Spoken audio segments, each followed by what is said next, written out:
एक बार एक नाथजी महाराज श्राद्ध कर्म कर रहे थे। उनके यहाँ स्वादिष्ट व्यंजन बन रहे थे। भिखमंगे लोग उनके द्वार से गुजरे, उन्हें बड़ी लिज्जतदार खुशबू आई। वे आपस में चर्चा करने लगे, आज तो श्राद्ध है, खूब माल उड़ेगा। दूसरे ने कहा, यह भोजन तो पहले ब्राह्मणों को खिलाएंगे, अपने को तो बचे कुचे झूठे टुकड़े ही मिलेंगे। एक नाथ जी ने सुन लिया। उन्होंने अपनी धर्मपत्नी गिरजाबाई से कहा, ब्राह्मणों को तो भरपेट बहुत लोग खिलाते हैं, इन लोगों में तो ब्रह्मा परमात्मा विराज रहे हैं। इन्होंने कभी खानदानी ढंग से भरपेट स्वादिष्ट भोजन नहीं किया, इन्हीं को आज खिला दें। ब्राह्मणों के लिए आप दूसरा भोजन बना दोगी ना? अभी तो समय है। गिरजाबाई बोली, हाँ हाँ पतिदेव, इसमें संकोच से क्या पूछते हो। गिरजाबाई सोचती है कि मेरी सेवा में जरूर कोई कमी होगी, तभी स्वामी को मुझे सेवा सौंपने में संकोच हो रहा है। अगर स्वामी सेवक से संकुचित होकर कोई काम करवा रहे हैं तो यह सेवक के समर्पण में कमी है। जैसे कोई अपने हाथ पैर से निश्चित होकर काम लेता है, ऐसे ही स्वामी सेवक से निश्चित होकर काम लेने लग जाए तो सेवक का परम कल्याण हो गया समझो। एक नाथ जी ने कहा, तो इनको खिला दें। उन भिखमंगों में परमात्मा को देखने वाले दंपत्ति ने उन्हें खिला दिया। इसके बाद नहा धोकर गिरजाबाई ने फिर से भोजन बनाना प्रारंभ कर दिया।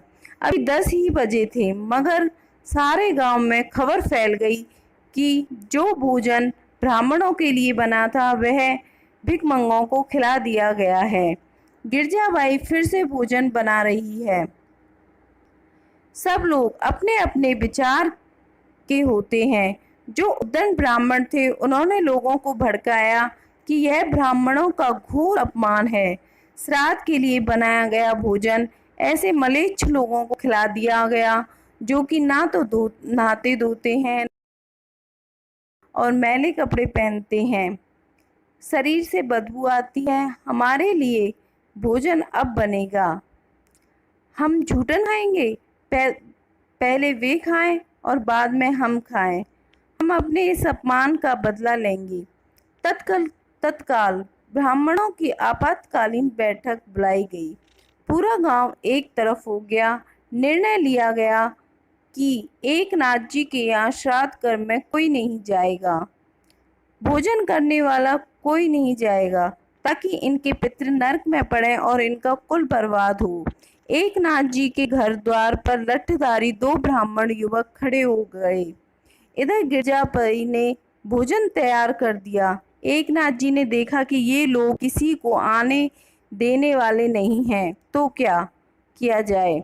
जो ब्राह्मण नहीं आ रहे थे, उनकी 1-2 पीढ़ी में पिता पितामह दादा परदादा आदि जो भी थे, एक नाथ जी महाराज ने अपनी संकल्प शक्ति योग शक्ति का उपयोग करके उन सब का आवाहन किया। सब प्रकट हो गए। क्या आज्ञा है महाराज। एक नाथ जी बोले, बैठिए ब्राह्मण देव, आप इस गांव के ब्राह्मण हैं, आज मेरे यहाँ भोजन कीजिए। गांव के ब्राह्मणों के पितरों की पंक्ति बैठी भोजन करने लगे।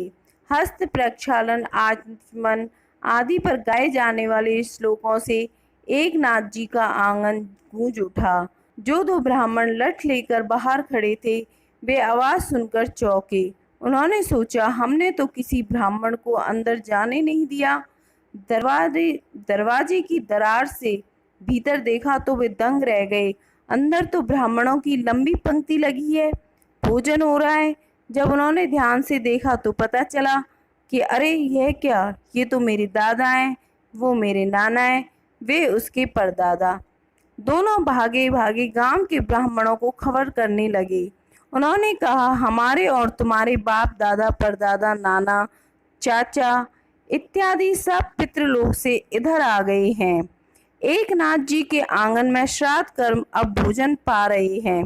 गांव के सब लोग भागते हुए आए और एक नाथ जी के यहाँ देखने लगे। तब तक तो सब पितृ भोजन पूरा करके विदा हो रहे थे। एक नाथ जी उन्हें विदाई दे रहे थे। गांव के ब्राह्मण सब देखते ही रह गए। आखिर उन्होंने एकनाथ जी को हाथ जोड़े और बोले, हे महाराज, हमने आपको नहीं पहचाना, हमें माफ कर दो।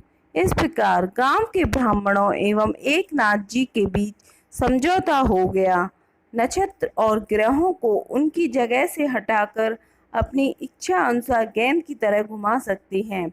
स्मरण करने मात्र से देवता उनके आगे हाथ जोड़कर खड़े हो सकते हैं। आवाहन करने से पितृ भी उनके आगे प्रकट हो सकते हैं और उन पितरों को स्थूल शरीर में प्रतिष्ठित करके भोजन कराया जा सकता है।